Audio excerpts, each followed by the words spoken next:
Bonjour tout le monde. Nous allons aujourd'hui corriger l'examen de didactique du français, session février 2024. C'était une session extraordinaire. Ça veut dire كانت دورة استثنائية.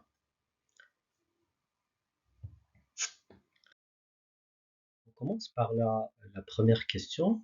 C'était la question 26. Quelle est la proposition qui convient à la définition de la situation didactique? La réponse c'est A. Donc, la situation didactique est une situation qui sert à enseigner, à impliquer les élèves dans un processus de construction des apprentissages. Question 27. Laquelle des propositions ci-dessous correspond à la définition du triangle didactique? Donc la bonne réponse c'est B. Le triangle didactique est un schéma qui représente les relations entre enseignants, élèves et savoir dans une situation à finalité didactique. Donc, on l'appelle triangle didactique parce qu'il y a trois pôles. Il y a l'enseignant, l'apprenant et le savoir.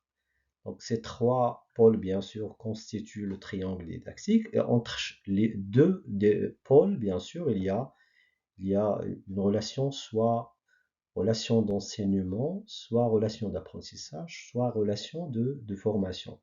Tout cela se passe, bien sûr, au sein d'une situation didactique. Question 28. En quoi consiste la transposition didactique? Donc la bonne réponse c'est B. Donc la transposition didactique sert à transformer le savoir savant, يعني المعرفة العالمة, en savoir à enseigner. Donc on distingue deux types de transposition didactique. La transposition didactique externe et la transposition didactique interne.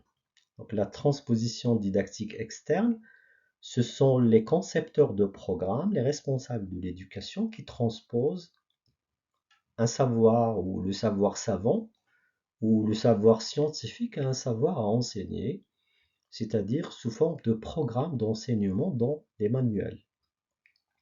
Et la transposition didactique interne, c'est l'enseignant qui adapte et transpose le savoir à enseigner, ça veut dire le savoir qui figure sur les manuels scolaires et dans les programmes.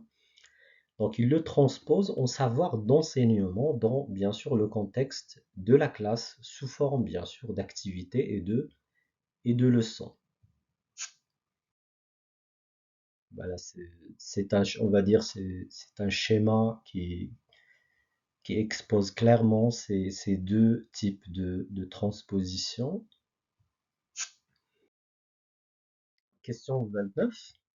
Parmi les propositions ci-dessous, laquelle constitue une spécificité du discours dans les situations de communication orale? Donc la bonne réponse c'est B, ce sont les traits prosodiques. Donc les traits prosodiques sont toujours relatifs à un discours bien sûr, et bien sûr à une discussion au sein bien sûr d'une communication orale. Alors que le choix A renvoie à l'écrit. Pourquoi? Parce qu'il y a des signes graphiques.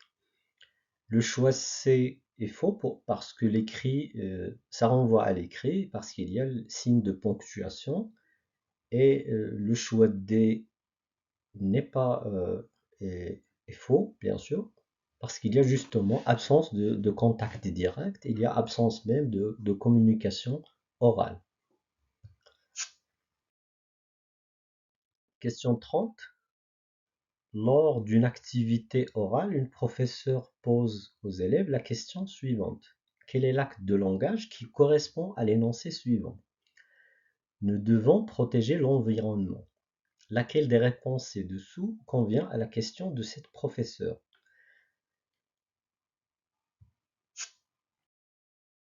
Donc la bonne réponse c'est A. Ça, bien sûr, ça convient à exprimer une obligation. Pourquoi? Parce que nous devons, donc le verbe devoir, plus un verbe à l'infinitif.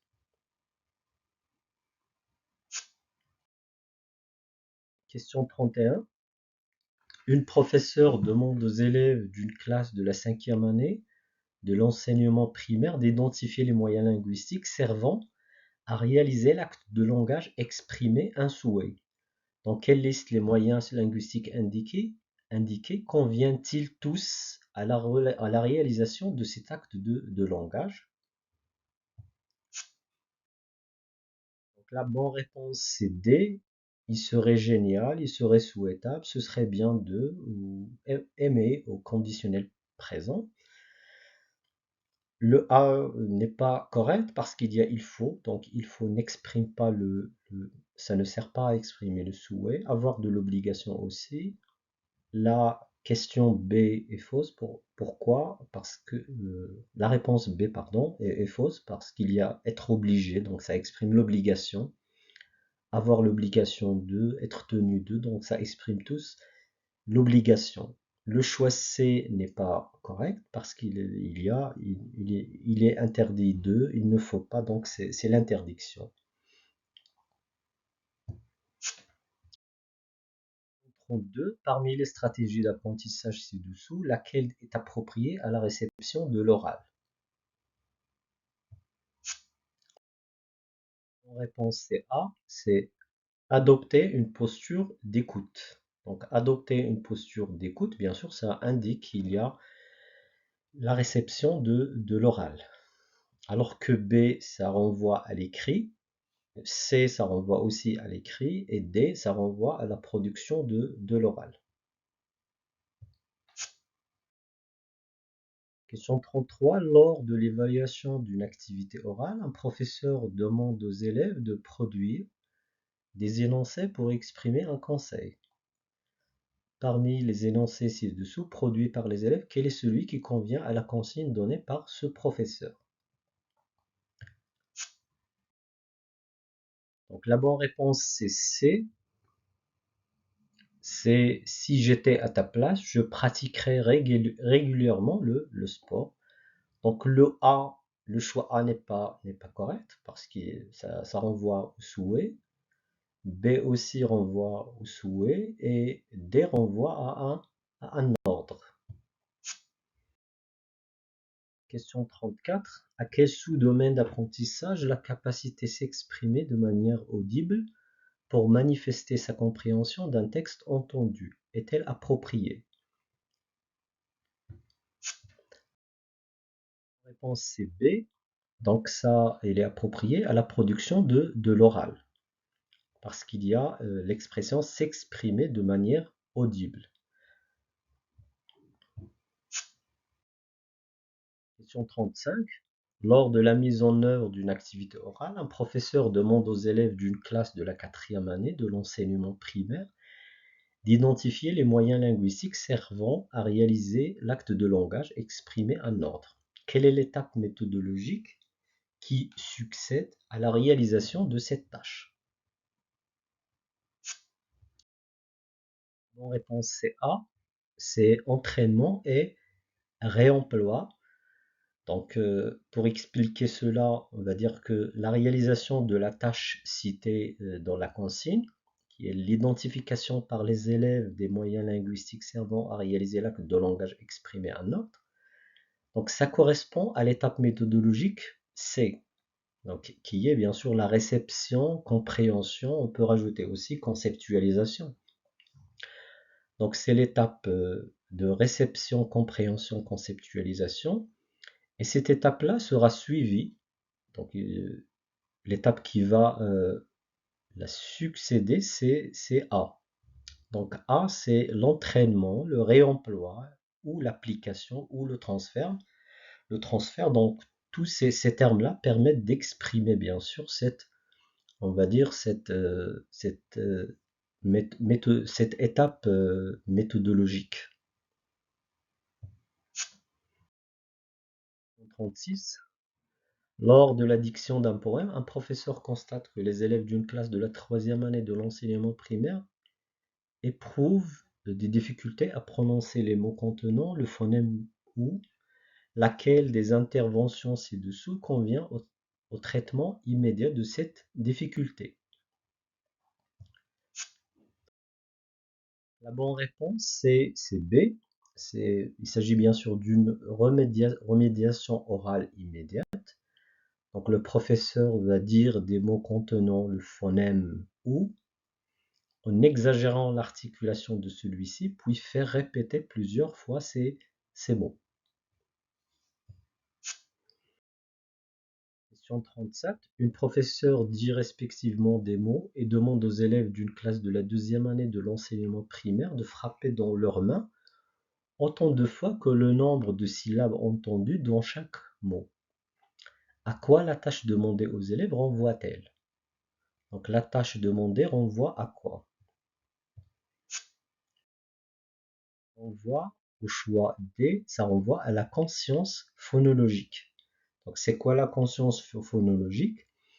C'est la capacité de percevoir, de découper et de manipuler les unités sonores du langage telles que la syllabe, la rime et le phonème.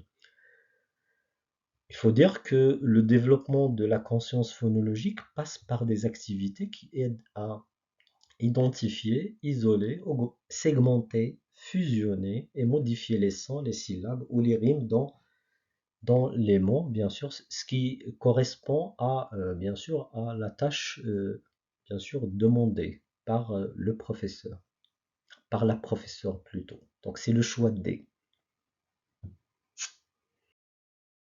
Question 38. Lors de la mise en œuvre d'une activité de lecture, un professeur demande aux élèves de relever dans le texte des informations pour vérifier les hypothèses de lecture émises au départ. Donc à quelle étape méthodologique la tâche demandée aux élèves correspond-elle? Donc ça correspond bien sûr à le choix A, à l'évaluation et à la compréhension. Pardon, à l'évaluation de la compréhension. Donc le choix B, l'étape du choix B ne convient pas à l'activité carrément de lecture. Le choix C, on va dire que cette étape, la réaction au texte vient à la fin de l'activité. Et le choix D qui est la construction du sens. Donc on va dire que cette étape accompagne les lectures individuelles des élèves. Question 39. Lors d'une activité de lecture, une professeure demande aux élèves d'une classe de la troisième année de l'enseignement primaire de réaliser l'exercice suivant. Entoure le mot lorsque tu entends le son O. Donc il y a une liste de mots. Lequel des objectifs ci-dessous correspond à cette activité? C'est le choix, bien sûr, B. Le choix B, identifier le phonème O dans des mots usuels donnés. Pourquoi ce choix-là? Parce que le phonème O correspond aux trois graphèmes O et AU et O. Donc, il y a donc les trois graphèmes, on va dire, expriment ce même phonème. Question 40. Laquelle des propositions ci-dessous est une stratégie appropriée à la compréhension de l'écrit?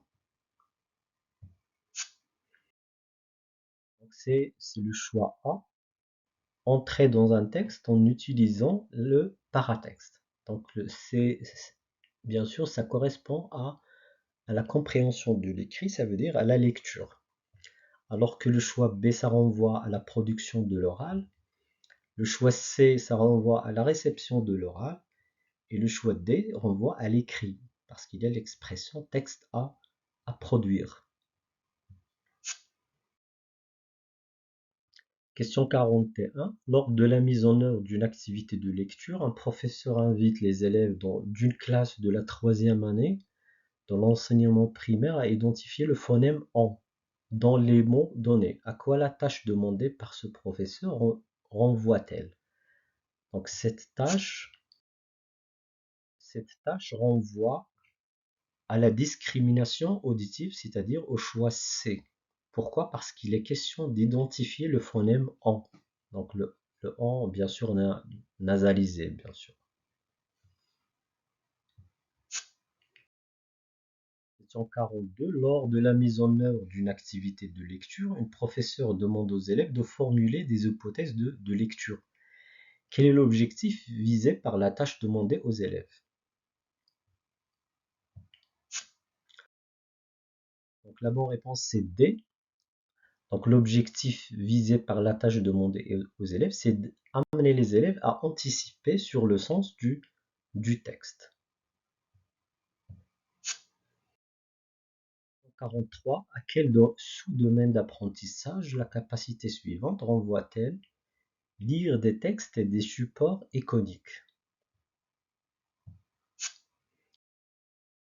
Bien sûr, ça renvoie à la compréhension de l'écrit, parce qu'il y a l'expression lire des textes et des supports iconiques, bien sûr. Donc c'est la compréhension de l'écrit, le choix C.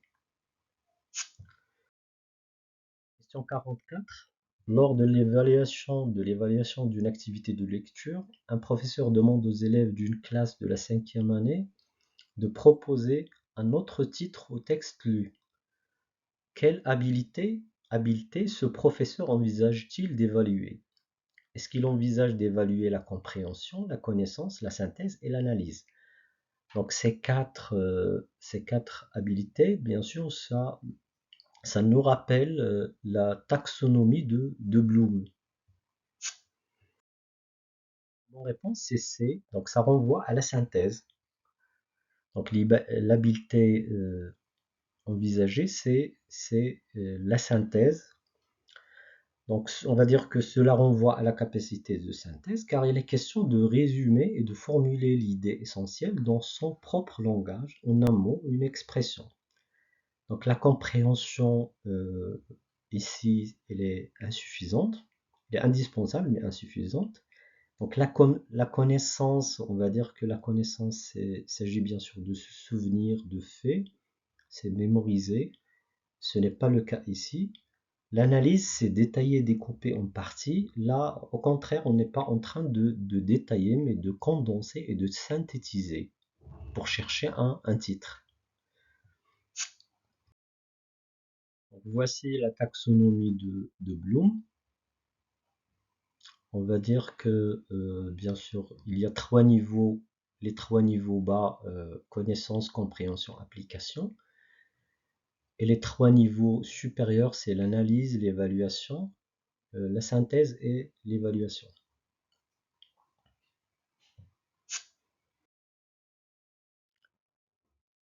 Question 45. Voici une consigne relative à une activité de production écrite. En te promenant au bord d'une rivière en compagnie de tes amis, tu as constaté que des enfants faisaient du mal à une tortue. Écris par le journal de ton école un texte où tu recommandes à tes camarades de respecter les animaux. Quel est le type du texte visé par cette activité de production écrite?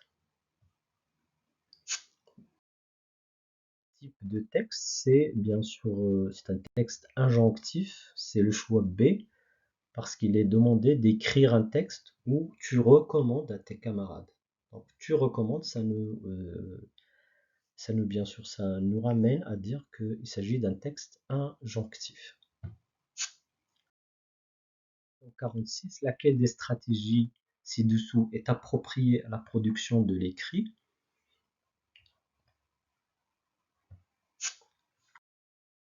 Donc la bonne réponse c'est D, c'est rédiger un premier jet à partir d'idées formulées mentalement. Donc c'est l'expression rédiger un premier jet qui montre qu'il s'agit de la production de l'écrit. Le choix A, ça renvoie à la production de l'oral. Le choix B, ça renvoie à la compréhension de l'écrit. Et le choix C, ça renvoie à la compréhension de l'écrit aussi. Question 47. Une professeure procédera à la correction des textes écrits par des élèves d'une classe de la 6e année de l'enseignement primaire lors d'une activité de production écrite. Quel est l'indicateur qui convient à l'évaluation de la cohérence des textes produits par les élèves? Donc, quel est l'indicateur? On va dire quel est le critère. Donc, la bonne réponse c'est B, c'est les phrases du texte produit ont du sens et sont articulées entre elles. Pardon. Donc, Qu'est-ce qui me montre qu'il s'agit de l'évaluation du critère ou de l'indicateur cohérence du texte? C'est bien sûr, c'est que les phrases ont un sens et elles sont articulées entre eux. Il y a de l'articulation et des liaisons, bien sûr.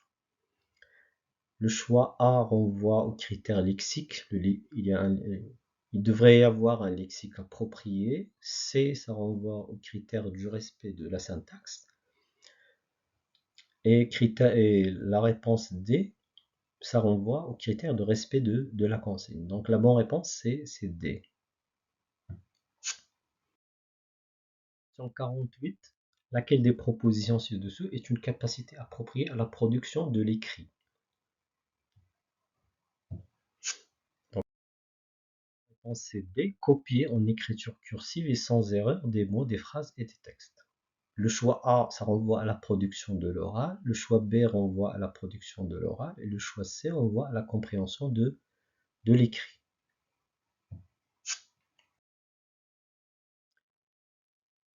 Question 49. Un professeur procédera à la mise en œuvre d'une activité de dictée destinée aux élèves d'une classe de 4e année. Après quelle étape les élèves procéderaient-ils à la correction de leur production? Donc après quelle étape? Donc, l'étape de C, après la dictée du texte. Donc après la dictée, on va procéder à la correction, bien sûr, à la correction des productions des élèves. Donc on va rappeler l'ordre des étapes de la dictée. Il y a le rappel de la notion ou des règles étudiées, bien sûr, qui correspond au choix B. La présentation et la découverte du support texte de dictée renvoie au choix D.